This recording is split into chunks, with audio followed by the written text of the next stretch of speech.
Welcome to the Archives, where we dive into games long forgotten in our Steam library to bring up possible gems hidden within. Today we'll be talking about Mages of Australia.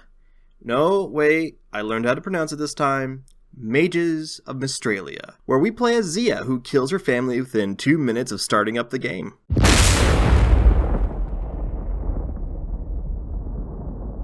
That's even before we reach the main menu screen. Then follows a story of her growth as a mage committing genocide to goblins of all races of every color. So, with that, let's dive into this game. Let's see what it has to offer.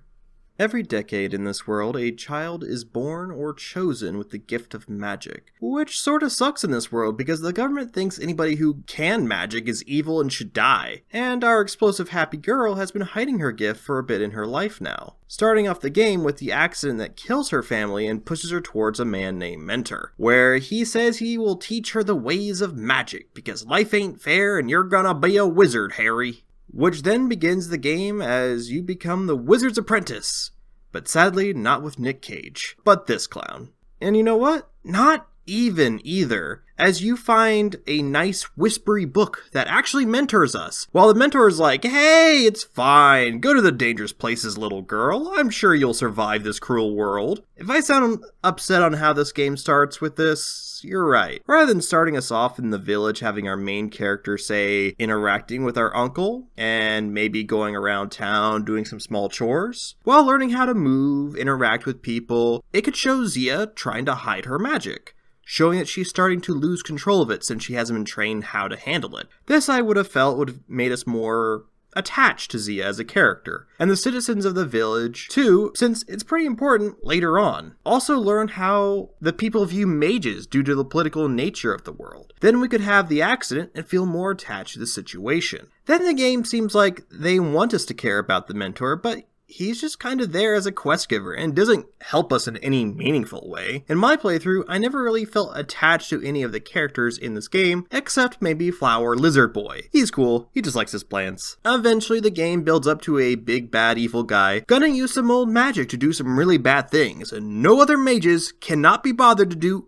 anything except for you. So to put simply, the overall story is meh, and I didn't really feel interested until maybe a little later on where it gets a little better. So what, the story isn't a masterpiece. What about the magic? The combat? The actual thing I was super excited to actually play this game? Well, this game does an awesome job with the magic system. Starting off, you learn some basic spells from a definitely not evil spellbook with black smoky text box and a whispery tone every time it talks to you.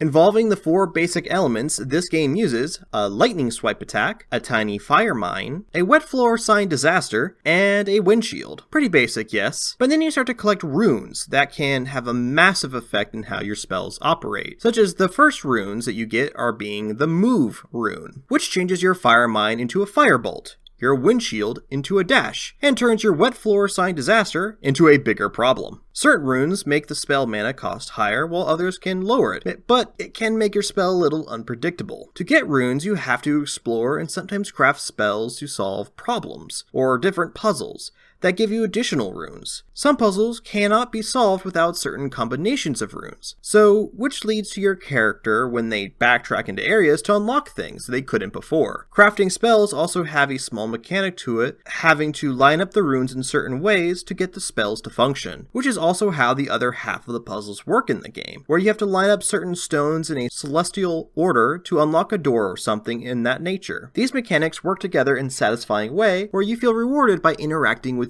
everything, exploring every nook and cranny and thinking of a perfect spell for a situation, allowing you to take control of what kind of wizard you want to play. Where you can take Zia, being a baby wizard who can only throw a wimpy firebolt, into a genocidal maniac, freezing her enemies to the ground while a blizzard cracks their skulls open with hail constantly raining on top of them. I'm not sure the Geneva Convention would be happy about this. Maybe the government was right about the mages being too dangerous to be left alive.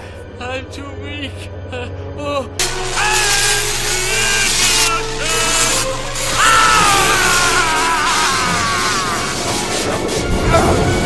There are also wands with different effects you can equip to help complement the playstyle you're going for. like to leech the life force of your enemies when the pitter-patter of hail meets their face. So now you have these spells. Now we need some target practice. You'll do. You'll be fighting mostly goblinoid enemies that start off simple, that eventually become more spicy with elemental flavor later in the game. Also some spoopy skeletons, bad touch vines, evil scaly meerkats, and some buggy boys to join in later. The game I feel does a good job breaking up combat with puzzles, so it doesn't usually feel too repetitive. Also the bosses in this game are fun to fight, with their individual mechanics that tend to follow the theme of the puzzles and terrain you discover them in. As the game progresses, you also learn more powerful spells to fight the tougher enemies. Then mana management becomes a factor, so you have to be careful what spells you bring to a party, so you don't end up getting smashed in the face because you're unable to wind blast yourself out of the situation. So the actual game aspect is done pretty well. However, targeting can be a bit off in certain situations. Any place that has a incline or decline can be awkward, as I've had Zia dash into random directions I wasn't aiming for that led to some annoyances and situations of pain. Rain rune spells can get wonky with the aiming, not always dropping to where you target like you would expect, but instead just flying away. Also, if you get surrounded by enemies, it can be hard for you to tell what the heck is happening to your character. If you use a floor spell, like a wet floor sign disaster, to create a path across a river, sometimes it creates a consistent length of pathway for you. Sometimes it gives you a middle finger and just gives you 2 blocks and goes home for the holidays. Honestly, that last one is a very annoying problem for me in this game. But none of these were super bad. The art style is cute, the characters sound like they're a mix of the Sims language and a mixture of grunts, groans, and moans to convey emotion.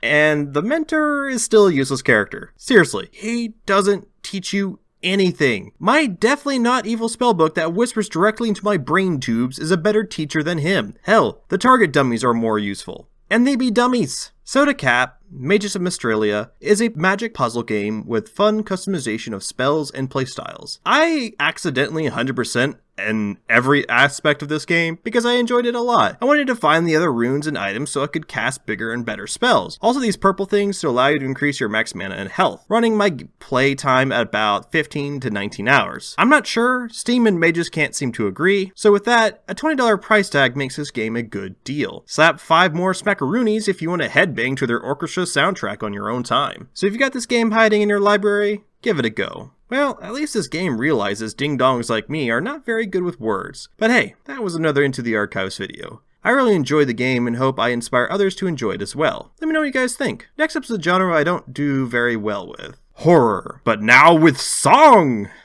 I'll see you next time.